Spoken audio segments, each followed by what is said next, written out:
Solo Cristo es el que provee salvación a todo el mundo sin distinción, y eso es lo que estamos estudiando en Juan capítulo 4. Acompañadme a este pasaje en Juan capítulo 4. Jesús está hablando con una mujer samaritana. Se acerca a Jesús cansado del camino y se sienta, y Jesús ha preparado este encuentro. Era necesario pasar por Samaria.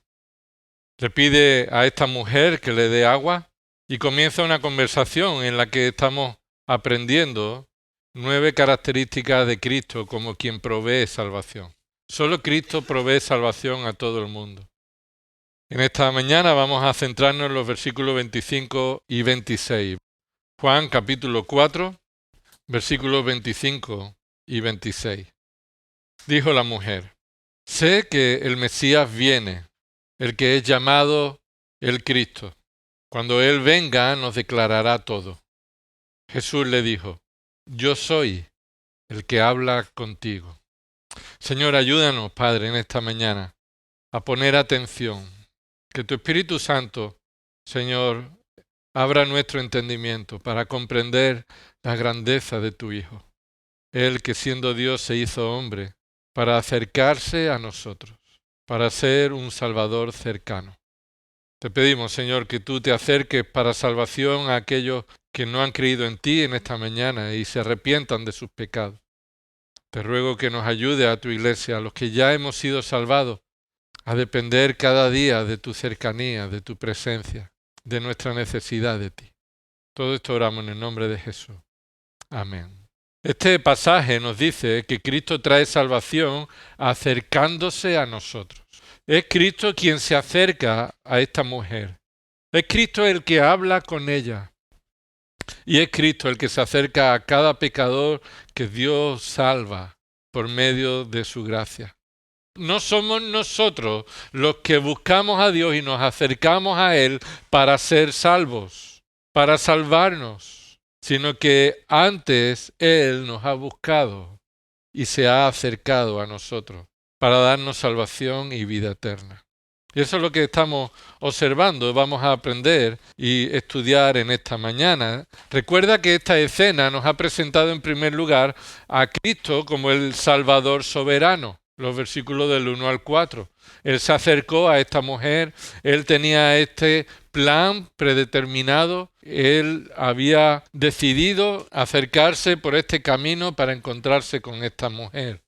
Hemos visto a Cristo como el Salvador humano. Él nos simuló la sed, Él nos simuló el cansancio, Él fue uno como nosotros en nuestras debilidades para que fuera un mediador perfecto. Él conoce nuestras debilidades y aún así Él no pecó. Es un perfecto mediador. Hemos visto a Cristo el Salvador misericordioso, que aunque Él no recibió el agua de esta mujer, Él le dijo a esta mujer: si tú me pidieras, yo te daría. Él es quien tiene misericordia. Nos dan para nuestras necesidades, no en base a nuestros méritos, sino en base a su misericordia. El mal que nosotros merecíamos no nos lo dio, sino el bien que no nos correspondía, eso es lo que Él nos da. También hemos visto en los versículos 11 al 14 que Cristo es el Salvador capaz y supremo. No tenía cuerda, no tenía cubo, y parecía que no era tan importante como Jacob, que había dado de beber a tantas generaciones allí. Pero esa mujer aprendió que Jesús es suficientemente capaz para cumplir todas sus promesas, porque Él es Dios. Y además Él es supremo, por encima de cualquier hombre que haya sido usado por Dios en medio de la historia. Por más cosas importantes que el hombre haya hecho, nadie puede ser superior a Cristo.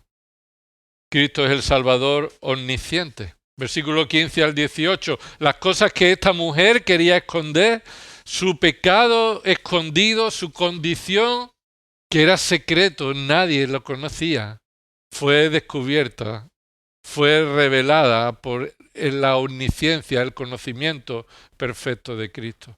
Del mismo modo, Él conoce todo de nosotros. Y aun conociendo todo de nosotros, Él nos salva. Hemos estudiado el domingo pasado, versículos 19 al 24, que Cristo es el Salvador adorable. Y no adorable en el sentido de tierno, sino que merece toda adoración. Y es Él el único que puede hacer a un pecador un adorador verdadero. La verdadera adoración proviene de la obra de Cristo al darnos el conocimiento del Dios verdadero para adorarle en espíritu y en verdad. En esta mañana vamos a ver cómo Cristo es el Salvador del mundo, porque es el Salvador cercano.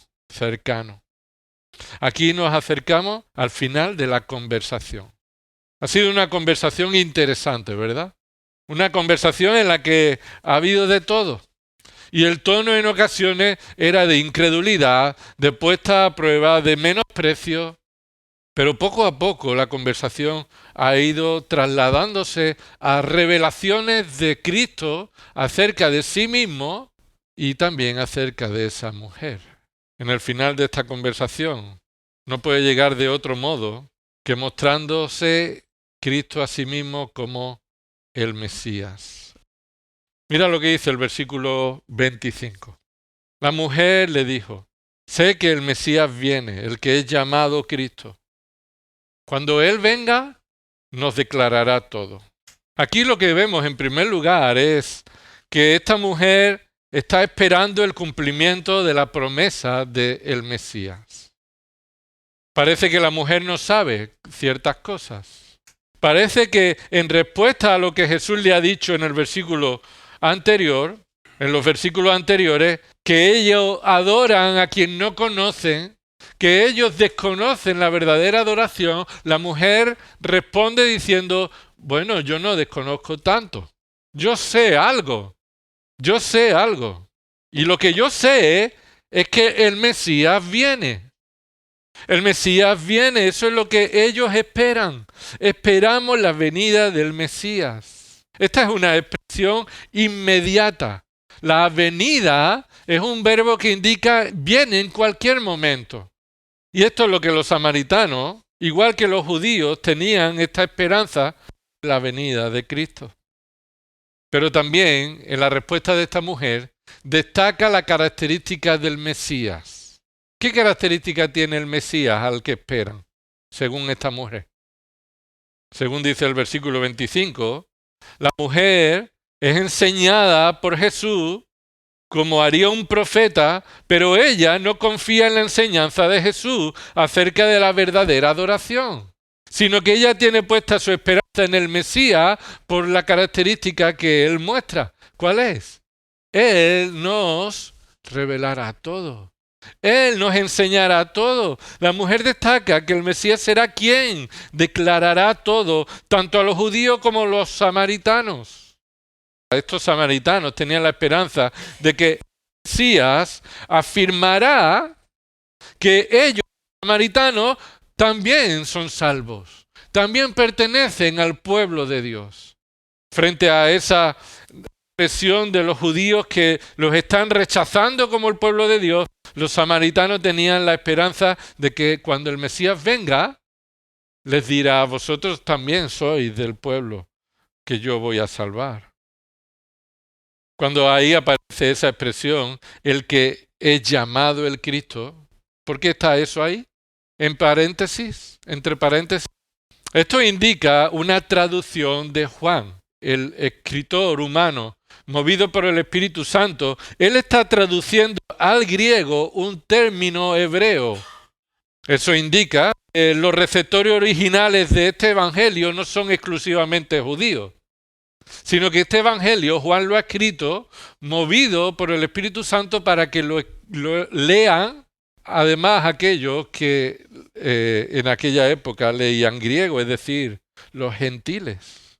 Y este es el énfasis de este evangelio, de esta conversación. Jesús no es el Salvador de los judíos.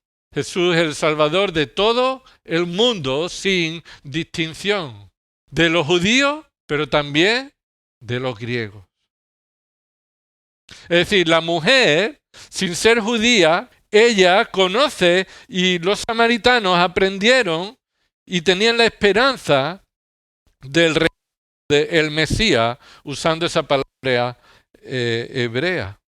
lo que indica que los samaritanos tenían una fuerte influencia del Antiguo Testamento, a pesar de que ellos no reconocían palabra de Dios nada más que el Pentateuco. Los samaritanos solamente tenían un libro sagrado, era el Pentateuco, los primeros 5 libros de la Biblia, los escritos por Moisés, Génesis, Éxodo, Levítico, Número y Deuteronomio. Ahora, la palabra Mesías en hebreo significa literalmente ungido, ungido. Y solo aparece en el Pentateuco en cuatro pasajes, en Levítico 4, Levítico 6. Y ahí se refiere no acerca del Mesías, sino acerca del ungido, es decir, el sacerdote que estaría cumpliendo su ministerio con la presencia del Espíritu Santo simbolizada en el ungimiento. El resto de la enseñanza acerca del Mesías, el ungido con U mayúscula, el Mesías con M mayúscula, se desarrolla al resto del Antiguo Testamento. En el pacto davídico, en 2 de Samuel capítulo 7, en los Salmos, en los profetas. Lo que la mujer samaritana entonces sabe de la promesa del Mesías tiene que ver con la promesa de la simiente prometida. El profeta que Moisés anunció que vendría. Por eso esta mujer responde a Jesús diciendo, sé que el Mesías viene. Tengo la seguridad, entiendo, tengo el conocimiento suficiente. Él nos declarará todo. Y este conocimiento, por tanto, de la mujer proviene del Antiguo Testamento. Las promesas de esa simiente que continúa, que podemos encontrar en Deuteronomio 18, versículo 15 al 18. Ahora, cuando esta mujer dice, cuando Él venga nos declarará todo, está mostrando que la función especial que ellos esperan del Mesías es que declare, que ponga a la luz todo lo que ahora es duda y controversia, discusiones entre los judíos, elementos en que confrontan a dos pueblos. Esa palabra, declarará todo, tiene la raíz del verbo que proviene de la palabra ángelo, que se traduce como ángel o mensajero. Esa palabra nos declarará todo, significa que nos va a informar desde arriba. Se nos va a informar desde arriba. La mujer está diciendo, está respondiendo a Jesús, tú me estás enseñando que no es aquí ni en Jerusalén donde se adorará al Padre. ¿Tú no estás diciendo que va a suceder algo que va a cambiar todo este escenario? ¿Me estás enseñando cosas que son nuevas para mí? ¿Pero tú quién eres? Yo sé que si alguien nos tiene que enseñar algo, ¿es quién? El Mesías. Esta mujer, hasta el último momento, de alguna manera está respondiendo rechazo a la enseñanza de Jesús. La mujer samaritana no está identificando a Jesús como el Mesías. La mujer samaritana nos dice, sé que el Mesías viene, como diciendo, tú eres el Mesías. La mujer no está reconociendo a Jesús como el Mesías, sino que la conversación ha llegado acerca del Mesías por medio de la mujer para decir todo lo contrario. No te creo a ti, yo estoy dispuesta a creer. ¿A quién? Al Mesías. En ocasiones muchas personas a día de hoy responden de la misma manera. Bueno, si Dios estuviera delante de mí y me dijera y me hablara directamente, yo le creería. Pero no es verdad. No es verdad. Porque tienes la palabra de Dios que es su testimonio. Y quien rechaza su palabra, rechaza a aquel que la envió. Y porque no es verdad, porque cuando Cristo vino a esta tierra, mucho de lo que decían, necesitamos más señales para creer en ti, lo que estaban es diciendo, no creemos por tu culpa. Pero en realidad, la incredulidad del hombre se muestra en que no está dispuesto a creer en Cristo, ni aunque lo tenga delante de sus propios ojos. Esta mujer tenía la esperanza del Mesías y no se daba cuenta que lo tenía delante de ella. Y eso es lo que sucede al día de hoy. Muchas personas están escuchando la palabra de Dios, escuchan el mensaje del Evangelio, ven el testimonio de la iglesia de Cristo y no se dan cuenta de que delante de ellos tienen el tesoro más grande del mundo. El Dios creador hablándole por medio de su palabra revelada y lo rechazan. Pero no somos salvos los que vamos a Cristo. Somos salvos los que Cristo ha venido a nosotros. La mujer samaritana responde con este asombro e incredulidad ante la enseñanza de Jesús. Los judíos tenían la expectativa de la venida de Cristo también, ¿verdad? Pero la tenían para que Cristo estableciera su reino, estableciera su gobierno, y los judíos querían ser librados del gobierno de los romanos, querían tener su ciudad, querían tener su rey, pero no querían reconocer a Cristo como el Señor de sus vidas, sino el gobernante de su nación. Déjanos en secreto con nuestro pecado, tú gobiérnanos, pero no gobiernes mi vida. Eso es lo que los judíos querían. La mujer samaritana, por el contrario, expresa que ellos esperaban al Mesías para hacerles partícipe, confirmando que ellos también van a entrar en el reino de Dios. Los judíos piensan que por ser parte del pueblo étnico, eso les asegura la salvación. Los samaritanos piensan que ellos son salvos porque también descienden de Abraham y eso les traerá la salvación. En definitiva, es confiar en que la salvación viene por algo que nos pertenece, algo que es por derecho, algo que nos corresponde por pertenecer a una etnia. Pero ninguno de los dos llevan razón. Al confiar en que la salvación se recibe por pertenecer a un pueblo étnico o por descendencia. Es clave en este evangelio, hermano. En el capítulo 1, mira lo que dice el versículo 13, versículos 12 y 13. Pero a todos los que le recibieron, esto es, recibieron a Jesús, a los que creen en su nombre, les dio el derecho de llegar a ser hijos de Dios. Versículo 13. Que no nacieron de sangre, ni de voluntad de la carne, ni de voluntad del hombre, sino de Dios. Son hijos de Dios, no por ser parte del pueblo judío, no por pertenecer a los descendientes de Abraham, sino es Dios quien te hace su hijo, por nada que hay en nosotros. Así que Jesús reprendió a los dos de Emaús, ya que debían recordar que la ley, los salmos y los profetas enseñaban lo que enseñaban acerca del Mesías. En Lucas 24, del 25 al 27. Ellos ignoraban que el Antiguo Testamento decía que era necesario que el Mesías sufriera y muriera y resucitara venciendo a la muerte. ¿Cuántos viven hoy sin saber? Muchos esperaban al Mesías en aquella época. Muchos tenían una idea equivocada del Mesías, pero ¿quién tiene hoy la esperanza o la expectativa de que el Mesías venga?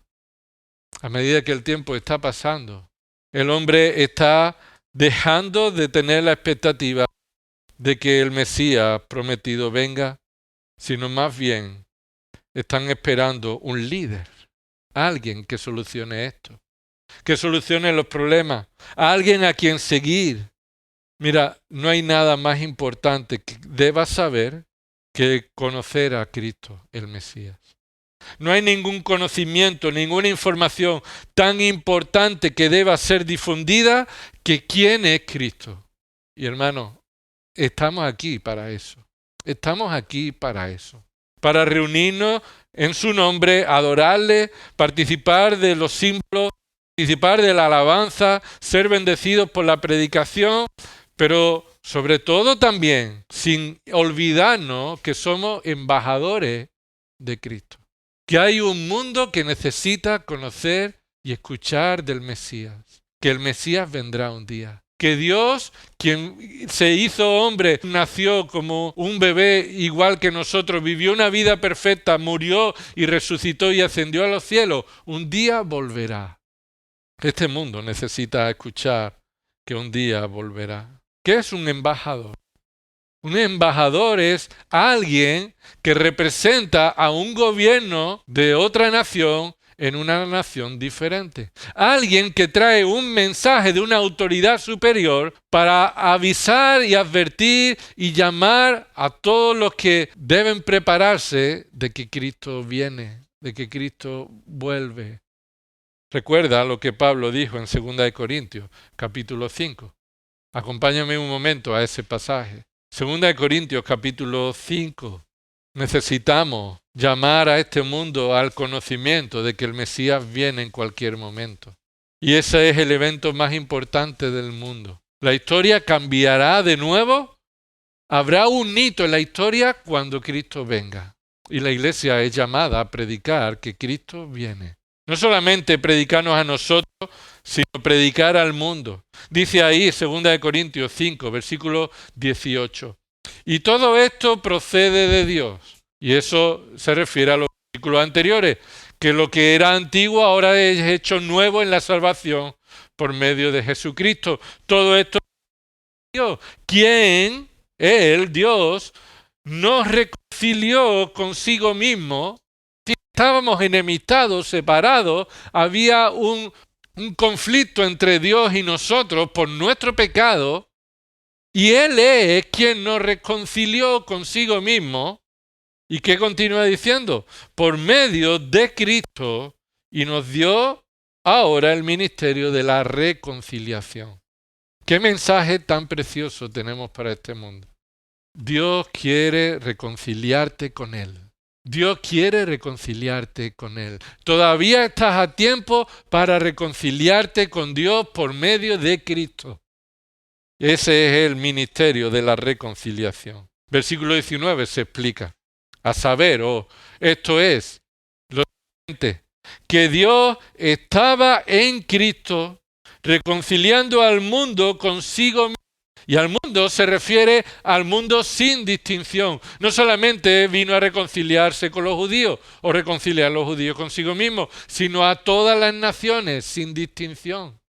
Dios estaba en Cristo, por medio de Cristo, reconciliando al mundo consigo mismo, no tomando en cuenta a los hombres sus transgresiones, es decir, no dándole a los hombres solamente lo que se merecen por sus transgresiones, sino trayendo por gracia esa salvación.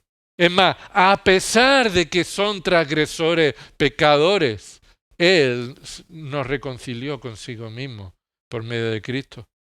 Y ahora nos ha encomendado, nos ha dado una tarea a los creyentes, a los que ya hemos sido reconciliados con Dios por medio de Cristo. Nos ha encomendado a nosotros el mensaje de la reconciliación. Tenemos esta palabra que es para cumplir el ministerio de la reconciliación, de que solamente hay salvación y perdón de pecados por medio de Cristo. Por tanto, en conclusión, versículo 20, somos embajadores de Cristo. ¿A quién? Hermano, ¿a quién? A este mundo. A este mundo, a todos los que nos rodean, tenemos una noticia. Somos embajadores de Cristo, tenemos una palabra de reconciliación. Esa palabra es la que muestra que Cristo se ha acercado al mundo para salvarle. Somos embajadores de Cristo, como si Dios rogara por medio de nosotros. En nombre de Cristo os rogamos. Y esto es el mensaje de la reconciliación. Reconciliaos con Dios. Reconciliaos con Dios. A la respuesta de alguien cuando escucha reconciliaos con Dios y diga, ¿pero eso qué significa? Tienes el Evangelio que darle. Estás en enemistad con Dios. Has dado la espalda a Dios. Te has rebelado contra Dios por tu pecado. Su ira está sobre ti por su justicia. Pero Él envió a su Hijo. Él envió a su Hijo en la carne para ser un mediador, ocupar el lugar de aquellos que creen en Él, morir en la cruz y vencer a la muerte en la resurrección. Esa es la única forma de reconciliarte con Dios. Versículo 21, ese es el contenido. Al que no conoció pecado, ese es Cristo. le hizo pecado por nosotros, es decir, el Padre le trató como si hubiera cometido todos nuestros pecados por nosotros, en nuestro lugar. ¿Para qué? Para que nosotros fuéramos hechos justicia de Dios en Él, para que ahora nosotros fuéramos tratados con la justicia de Cristo, como si hubiéramos vivido su vida perfecta, su justicia se nos imputa a nosotros. Esta mujer tenía la expectativa de la venida del Mesías, pero hermano, ¿cuántas personas hay a nuestro alrededor que no conocen esta noticia? Que no tienen la expectativa de nada, que están desesperados, que aunque no lo reconozcan, no tienen un norte, están perdidos y sobre todo necesitan reconciliarse. Dios nos ha dado el ministerio de la reconciliación, porque el Cristo que vino una vez y ascendió a los cielos va a volver de nuevo. Y antes de que vuelva, los pecadores deben reconciliarse con Él. Porque cuando vuelva, Cristo vendrá para traer justicia. Su ira será aplicada en esta tierra. Y Él acabará con el pecado y con los pecadores que no se han arrepentido. Entonces, ¿cómo vivimos cumpliendo nuestra tarea de embajadores? ¿Cómo vivimos nuestra vida con la expectativa de la vida de Cristo? ¿Solamente deseamos que Cristo venga porque Él nos salvará del todo, completamente? Pero estamos olvidando que mientras Cristo no ha venido todavía, se nos ha encomendado el ministerio, la palabra de la reconciliación. ¿Cómo nos encontrará el Señor cuando regrese? ¿En fidelidad, siendo un embajador fiel, o enredado en las cosas de este mundo? En conclusión, la salvación no es resultado de que nosotros nos hayamos acercado a Dios por pertenecer a un pueblo étnico, ni por practicar ningún ritual o ceremonia de adoración como esta mujer confiaba. No nos acercamos nosotros a Dios, sino que somos salvos porque Él ¿qué? Se acercó a nosotros. Él se acercó a nosotros. Y esto es lo que Jesús dice en el versículo 26. Esta es la enseñanza en la respuesta a esta mujer, a su expectativa. Cuando el Mesías venga, lo que el Mesías va a hacer. En el versículo 26 Jesús le dijo, yo soy el que habla contigo. Qué frase tan clara, tan concisa y suficiente. Cristo entonces muestra que Él es el cumplimiento de la promesa del Mesías cercano. El Mesías es prometido, Él vendría y ha venido. Eso es lo que Jesús está diciéndole a esta mujer. La declaración más importante en toda la conversación es esta. Y escucha, es la que pone fin a la conversación. Ya la mujer no responde más. La mujer no dice nada más. Es la convicción de muchos que por medio de esta palabra esta mujer nació de nuevo, como veremos más adelante. Porque ella escuchó y creyó a aquel que dijo, yo soy contigo. Nada más se dijeron entre ellos. Es todo lo que esta mujer necesitaba escuchar y saber. Esta es la verdad definitiva que todo hombre y mujer necesita conocer, que aquel que nos reconcilia con Dios es Cristo y debemos creer en Él, en esa afirmación y creer en Él como Señor y Salvador. Cristo es el Salvador del mundo, un Salvador cercano, un Salvador que se ha acercado incluso a hablar contigo. Algunos se preguntan, ¿Dios es bueno? ¿Cómo permite el mal? Y esa pregunta en realidad pone en duda que Dios sea bueno. En realidad lo que está haciendo esa pregunta es huir de nuestra responsabilidad. Y decir, si Dios permite el mal, Él es el culpable del mal. Pero la Biblia nos enseña que somos nosotros los que hemos decidido hacer lo malo. Es responsabilidad nuestra. Nosotros hemos sido creados con la capacidad de tomar decisiones y ser responsables de ellas. Y nuestra decisión con Adán fue desobedecer Nosotros elegimos el mal y nos corresponde a nosotros ser el responsable del mal. ¿Cómo entonces sabemos que Dios sigue siendo bueno permitiendo el mal? Porque Él es provisto por gracia y misericordia de un Salvador. Que Él se ha acercado. Porque cuando nosotros nos alejamos, fue Él quien nos buscó. Porque nosotros cuando le dimos la espalda, fue Él quien vino detrás nuestra. De tal manera amó Dios al mundo. Demostró su amor al mundo, que ¿qué? Que ha dicho en el capítulo 3, versículo 16. Que dio, que proveyó de un Salvador al mundo. Que ha dado a su Hijo, el único que tiene derecho a ser hijo, el único que es perfecto como el Padre, el único que es Dios igual que el Padre, para que todo aquel que en Él cree no se pierda, porque esa es su condición, la perdición, sino que tenga vida eterna. ¿Cómo sabemos que Dios es bueno? Porque ha demostrado su amor y su bondad acercándose a nosotros. Dios es bueno y es amor de tal modo que nos ha provisto de un Salvador cercano. Dice Lucas capítulo 19, versículo 10, que Cristo vino al mundo a buscar y a salvar lo que se había perdido. ¿Por qué? Porque Cristo vino al mundo a buscar y a salvar lo que se había perdido, porque de otro modo nunca lo que se había perdido hubiera ido a buscar a Dios por sí mismo. Nunca. Nunca la humanidad se hubiera dado la espalda a la rebelión contra Dios y hubiera buscado a Dios por sí mismo. Nunca. Él vino a buscar y salvar lo que se había perdido, como muestra de misericordia y amor. Fue Cristo quien se acercó a la mujer samaritana, no por ser mujer, no por sus actos de adoración, no por confiar que el Mesías vendría, sino porque Cristo escogió salvarla y tener gracia con ella. No había nada en esa mujer que la hacía diferente a otros. Y no hay nada en ti y en mí que sea la razón por la que Él ha venido a nosotros para salvarnos. Él ha venido por gracia. Dios nos amó a nosotros primero, antes de que nosotros le amáramos a Él primero.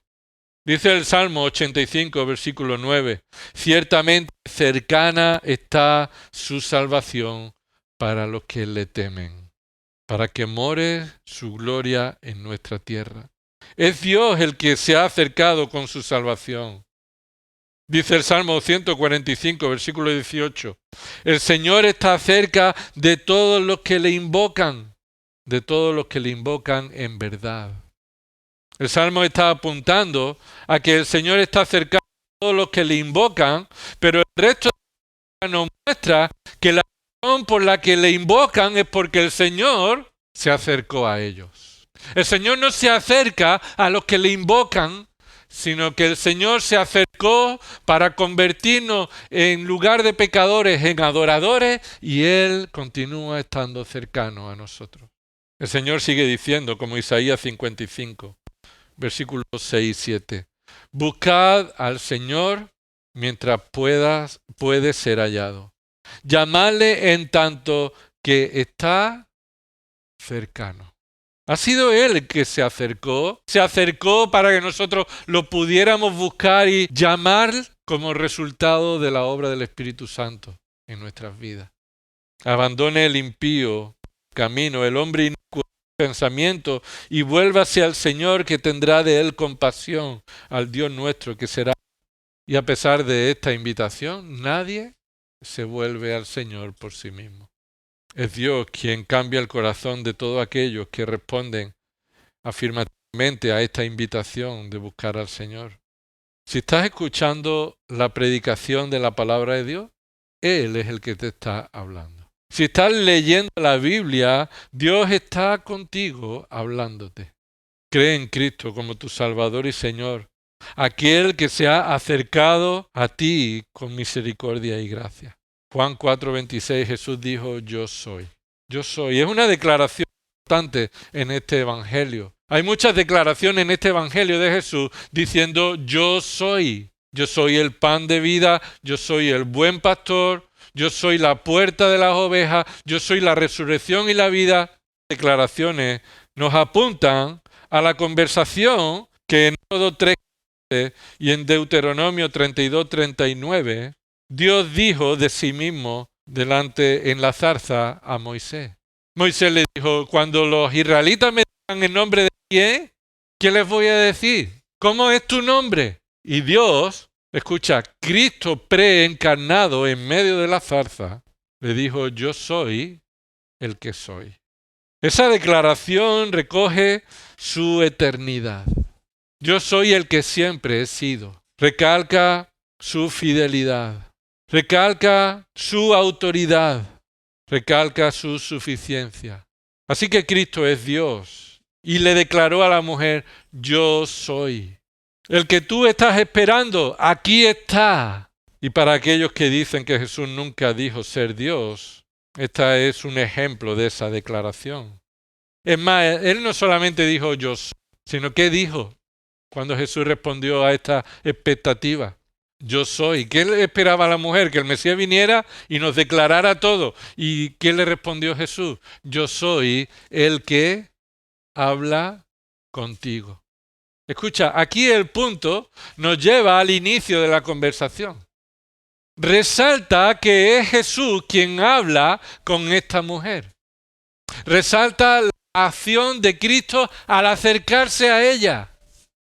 No fue la mujer la que dijo a Jesús cuando lo vio allí sediento, oiga, ¿necesita usted un poco de agua? ¿Verdad? Para nada. ¿Quién tuvo la iniciativa de comenzar la conversación con la mujer? Es más, cuando Jesús le dijo, mujer, dame de beber, ¿qué respondió la mujer?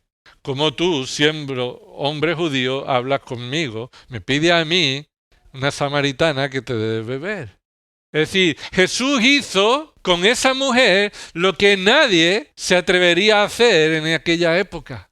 Pero Jesús no está condicionado por la cultura ni por lo que tú y yo opinemos. Jesús se acercó y empezó a hablar con ella.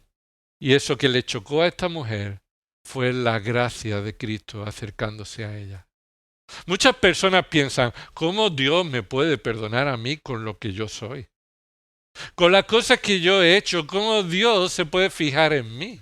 Y es que Dios no se fija en los que piensan que son justos. Lo hemos leído antes en Lucas 14. Esos fariseos que pensaban que no necesitaban médico, que no se consideraban dignos de ser invitados a la cena de Dios. El Señor ha venido a salvar al que se humilla, al pecador quebrantado. Dice el Señor, yo no desecharé al que viene a mí humillado. No hay pecado que Dios no pueda perdonar. Y es Él quien se acerca a ti para salvarte. No porque haya visto algo especial en ti, sino precisamente porque ha tenido gracia y ha visto tu condición, tu necesidad. Y Él comienza una conversación contigo. El que habla contigo por medio de su palabra. Y te dice, yo soy el que te reconcilia con el Padre. Yo soy el que cubre tus pecados. Yo soy el que ocupé tu lugar bajo la ira de Dios. Yo soy el que ha vencido la muerte para darte vida eterna.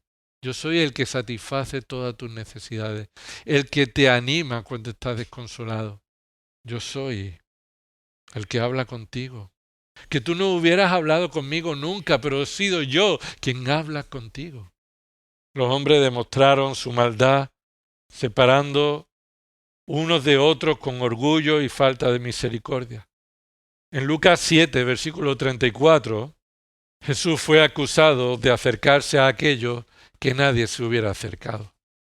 Jesús dijo, ha venido el Hijo del Hombre que come y bebe, y decís, mirad, un hombre glotón y bebedor de vino, amigo de recaudadores de impuestos y de pecadores. Cuando Cristo viene y se acerca al pecador, hay quien lo acusa de ser uno como ellos. ¿Por qué? Porque el pensamiento del hombre es que tú te acercas a quien se merece. Tú te acercas porque se lo merece. Y te alejas de alguien porque no consideras que merezca tu compañía. Lucas 15, versículos 1 y 2, Jesús enseña sobre la oveja perdida. Recuerda ese hombre que tiene 100 ovejas pero pierde una. Y dice, oh, menos mal que perdí una y no las 99. Así que me quedo con las 99. Ya está.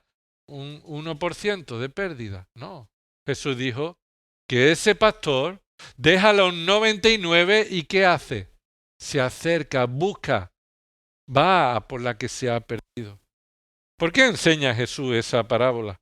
Se la enseña a los pecadores, a los fariseos y escribas que le acusan de recibir a los pecadores y de comer con ellos. Dice el versículo 1, Lucas 15, versículo 1, todos los recaudadores de impuestos y los pecadores se acercaban a Jesús para oírle, y los fariseos y los escribas murmuraban, diciendo, este recibe a los pecadores y come con ellos. Y la enseñanza aquí es que resalta que Jesús es el buen pastor que viene a buscar a los pecadores. Pero los fariseos no se consideran a sí mismos pecadores. No piensan que necesitan que Cristo se acerque, porque ellos ya se han acercado con sus rituales, con sus sacrificios, sus ofrendas, con sus apariencias externas. Lucas capítulo 5, mira lo que dice ahí. Lucas 5, versículo 30. Lucas 5, versículo 30, dice, y los fariseos y sus escribas se quejaban a los discípulos de Jesús diciendo, ¿por qué coméis y bebéis con los recaudadores de impuestos y con los pecadores? Ya en esa pregunta los fariseos y escribas están mostrando que ellos no son pecadores y que como ellos no deberían juntarse con pecadores. ¿Y cuántas veces esto sucede en nuestra propia vida también? De manera orgullosa, creemos que pertenecemos a un grupo privilegiado por nuestra capacidad. Porque hay aún creyentes que en su pecado de temor al hombre actúa en ocasiones alejándose de los creyentes, alejándose del lugar donde deben estar. ¿Recordáis cómo Pablo habló de Pedro en Gálatas capítulo 2, versículo 12? Y dice que Pedro comía con los gentiles, pero cuando venían los de la circuncisión, ¿qué hacía Pedro? Por temor a esos hombres se alejaban. Y él fue confrontado por Pablo. Por supuesto, Cristo se acercó a los pecadores, pero cuidado, no se acercó para participar con ellos del pecado. No se acercó para justificarles a ellos en su pecado. No se acercó a los pecadores para participar con ellos de su pecado. Cristo se acercó a ellos para predicarles la salvación. Cuidado cuando nosotros podemos justificar, unirnos y juntarnos con pecadores, pero en realidad el motivo es para participar de ellos del pecado. Y por supuesto no tenemos ninguna intención de llevarles el Evangelio. Pablo dice en 1 Corintios 5, 9 y 11 que debían alejarse de la compañía de personas inmorales. Y no solamente los inmorales del mundo para no participar con ellos, sino especialmente se refiere a los inmorales cuando se refiere a creyentes que andan en inmoralidad. Así que debemos relacionarnos con personas que no conocen a Dios, pero con discernimiento, con propósito. Acercarnos a ellos para ser embajadores de Cristo, para llevarles el Evangelio y mostrarles con nuestra vida y el Evangelio hablado las buenas noticias de Cristo. Jesús se acercó a esta mujer y habló con ella para salvarla, a pesar de que esta mujer nunca se hubiera acercado a Jesús para hablar con él. Y esa es la realidad de todo ser humano, y eso es lo que en esta mañana estamos recordando. Dice Primera de Timoteo, capítulo 1, versículo 15, que debemos alabar al Señor por una razón. Muchas razones, pero aquí se nos da una razón. Palabra fiel y digna de ser aceptada por todos los hombres. Este es el mensaje fiel y digno que debe ser creído. ¿Cuál es el mensaje? Que Cristo Jesús vino al mundo. Es el Salvador que tomó la iniciativa y que por gracia se acercó. Vino al mundo para salvar a los pecadores. Y Pablo puso ahí, entre comillas, o expresó su condición, su consideración, entre los cuales de los pecadores yo soy el primero. Y todos somos los primeros pecadores. Así debe ser nuestra consideración. Si estás aquí en esta mañana, no está por casualidad, porque estás escuchando que Dios se ha acercado al mundo y se acerca a tu vida para reconciliarte con Él mismo, para decirte que Él murió en la cruz para todo aquel que cree en Él, que se arrepiente de sus pecados y que confía y reconoce a Cristo como Señor y Salvador. Si tú te acercas a Él, es resultado de que Él se acercó primero a ti. ¿O vas a rechazarlo? Eres responsable de rechazar a Cristo, de rechazar a aquel que siendo Dios, no considero el ser igual a Dios como algo a decir, aquí me quedo. Yo soy Dios, vosotros sois las criaturas, apañárosla como podáis. No, Él no consideró el ser igual a Dios como algo a que aferrarse, sino que se despojó a sí mismo tomando forma de siervo, hecho semejante a los hombres. Y estando en esa condición de hombre, se humilló a sí mismo, haciéndose obediente hasta la muerte, y no cualquier muerte, la muerte más desagradable, la muerte de la cruz. Pero Él resucitó, y lo que te ofrece es la vida eterna que Él ganó en la resurrección. Y un día volverá. Y si no te arrepientes de tus pecados, vas a ser parte de los enemigos que Dios va a destruir en su venida. Señor, te damos gracias por haberte acercado a nosotros, haber descendido de tu gloria para acercarse a nosotros que éramos enemigos tuyos y merecíamos la ira. Gracias por traernos la salvación por gracia. Te alabamos, Señor, por tu misericordia. Queremos vivir en arrepentimiento. Queremos pedir que, Señor, tu obra en nuestros corazones, en cada corazón que esta mañana está aquí escuchando, para que tú traigas salvación y santificación, el perdón de nuestros pecados. Te has acercado a nosotros para salvarnos. Señor, y tú nos has prometido que nunca nos vas a dejar. Tú enviaste al Espíritu Santo, quien está con nosotros hasta el fin, hasta el último día. Por eso, Señor, queremos predicar el Evangelio a los que nos rodean, llamarles a que se reconcilien contigo por medio de tu Hijo. Señor, gracias por habernos buscado en un momento de nuestra vida. Ayúdanos a seguir buscándote ahora que has cambiado nuestro corazón. Síguenos hablando por medio de tu palabra. Todo esto oramos, Padre, en los méritos de Cristo y en su nombre. Amén.